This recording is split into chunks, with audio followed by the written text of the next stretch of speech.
훈민정음을 만들기 전에는 무슨 말을 썼어요? 뭐 이런 질문이 다 있어? 하고 기가 막히신 분들도 계실 겁니다. 하지만 나도 궁금했는데 정말 훈민정음을 만들기 전에는 무슨 말을 썼을까? 하는 생각이 드는 분들이 계시다면 이 영상을 끝까지 보세요.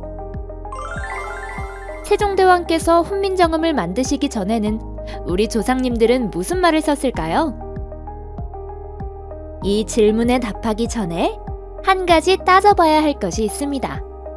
바로 훈민정음은 말이 아니라 문자라는 사실이죠. 우리는 말, 즉 언어인 한국어와 말을 쓰는 수단인 문자, 즉 한글을 혼동하는 경우가 많습니다. 유튜브 영상을 한번 볼까요? 한글은 배우기 쉬운 언어가 아니라 문자이며 국민들을 위해 만든 언어가 아니라 문자입니다. 그래서 한글이라고 하는 거죠. 다른 예를 보겠습니다. 한글은 외국인이 배우기 쉽죠? 얼마나 쉬운지 만나는 외국인들마다 막 가르쳐주고 싶잖아요. 그런데 한글은 언어가 아니에요. 세종대왕은 백성들을 위해 훈민정음을 만들었습니다. 그리고 훈민정음은 언어가 아니라 문자입니다. 한국인으로서 한글의 장점을 찾아내고 훈민정음의 역사적 가치를 알리는 것도 중요하지만 언어와 문자도 구분하지 못하는 오류가 한글에 대한 신뢰성을 떨어뜨리게 됩니다. 이러한 예는 인터넷에서 쉽게 찾아볼 수 있는데요. 함께 보겠습니다.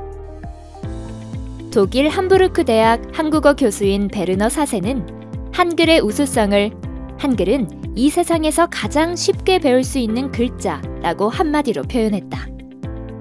초등학교 때부터 영어를 배우기 시작해 대학까지 배우고 영어 마을이 생겨야 하고 성인이 되어서는 외국의 언어 연수도 가야 하지만 역시 만만치 않다. 하지만 한국어를 배우는 외국인들은 그렇지 않다. 중국의 한 외국어대에서 처음 한글을 배워서 사용하는 데는 2년 정도면 족하다. 사람들에게 쉽게 친숙해지고 편리한 언어. 세계의 각종 언어를 상품으로 놓고 봤을 때 배우고 사용하기 쉽다는 우리말은 최고 가치가 있는 최고 상품인 것이다. 그것은 미국에서 글을 읽고 쓸 줄 아는 사람이 79%지만 한국은 문맹률 0%대라는 사실이 증명한다. 내용을 자세히 보면 처음에는 한글은 이 세상에서 가장 쉽게 배울 수 있는 글자라는 말로 시작합니다. 그런데 영어, 즉 언어로 화제가 바뀝니다. 영어는 배우기 어렵죠. 알파벳 26글자만 외운다고 끝나는 것이 아닙니다. 영어라는 언어는 배워도 끝이 없을 정도입니다. 그렇다면 한국어는 배우기 쉬울까요?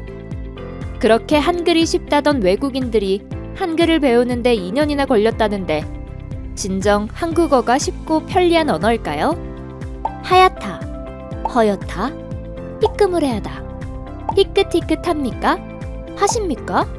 해요? 색깔 표현이나 높임말 같은 것은 외국인들이 대표적으로 어려워하는 한국어 표현들입니다. 한국어도 쉬운 언어가 아닙니다. 정리하자면 영어는 알파벳 26자를 말하는 것이 아니듯 한국어도 기본 자모음 24개를 말하는 것이 아니라 언어를 말하는 것입니다.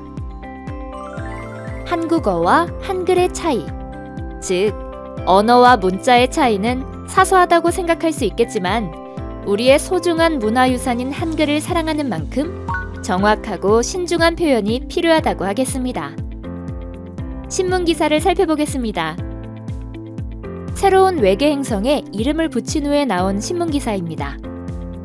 자, 어디가 틀렸는지 이제는 바로 보이시죠? 이 기사는 외계 행성의 이름을 한국어로 지어붙였다는 걸 보도하고 있습니다. 따라서 63광년 먼 우주에서 들릴 한국어라고 했어야 맞습니다. 한글은 문자라서 들리지 않습니다. 다만 지구 어딘가에 크게 써놓았다면 우주에서도 보이기는 하겠네요. 뜻모를 외국어 이름 대신 한글 이름을 짓자는 건 어떤가요? 외국어 대신이라면 한글이 아니라 한국어가 나와야 맞는 표현입니다.